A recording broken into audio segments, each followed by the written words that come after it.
விவசாயிகள் எல்லாருக்கும் வணக்கம். என்னென்னா இந்த காட்டு வெள்ளாமையால் பாதிக்கப்பட்டதில் நானும் ஒருத்தன்.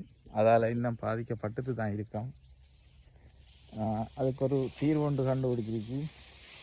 100% சக்ஸஸ் அளிக்கிற தீர்வு அது. இங்கே பாருங்க, அந்த நான் செயற்பாடு செய்யக்குள்ள இந்த காட்டு வெள்ளாமை கதிர் வரைஞ்சி நின்றது. கதிரோடையே போய்த்தார். அந்த எண்ணெயோட ஆள் பால் ஏறவே இல்லை ஆளுக்கு. அதே மாதிரி தான் ஃபுல்லாக அன்னைக்கு இப்போ தான் நம்மட வெள்ளாமல் கதிர் வருது.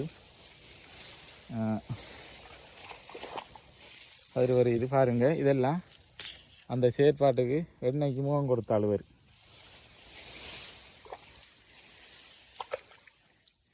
இதுக்கும் தான் இது பால் ஏறினதுக்கு பிறகு செய்யப்பட்டிருக்கு. யாருங்க சந்து ஊற்றி அடித்த மாதிரி அப்படி பதறா நிற்கி. எல்லாம் பதர். செயற்பாடு என்னண்டா, இந்த 2 ஏக்கர் வயலை பணையம் வச்சு இப்போ ஒரு 10 நாளைக்கு 5 நாளைக்கு முதல் செஞ்ச வேலை அது. கதிர் முழுதுமே அப்படியே பதறாயே நிற்கும். இது கதிர் காட்டு வெள்ளாமை சம்பந்தமாறும் அழிக்கணும் என்று நினைச்சு ஆர்வத்தோடு இருக்கிறார்கள். வந்து வாங்க, 2 ஏக்கர் வயலை வந்து பாருங்க. 38 இருக்குது.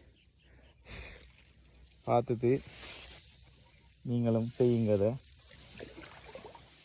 காட்டு வெள்ளாமைக்கு 100% தீர்வு. இது நான் 74 விதைச்சு 74 கொஞ்சம் பலத்தில் வளர்கிற கூட நம்மளோட காட்டு வெள்ளாமை மட்டும் பாருங்க அப்படியே பதறா நிற்கி. ஃபுல்லாக 100% 10% மட்டும்தான் அது அந்த எண்ணெய் படாததாக இருக்கும். வேறு இந்த இப்படியானது 100% இந்த ஏரியாவிலே நான் வேறு மட்டும்தான் நிற்காரு கதிரோட.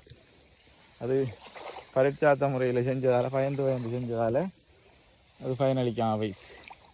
ஆனால் இப்போ இனி கண்போமா நம்ம 100% அழிக்கிற அளவுக்கு செய்யலாம். இதை காட்டு வெள்ளாமை அழிக்கணும்னு நினைக்கிறார்கள்.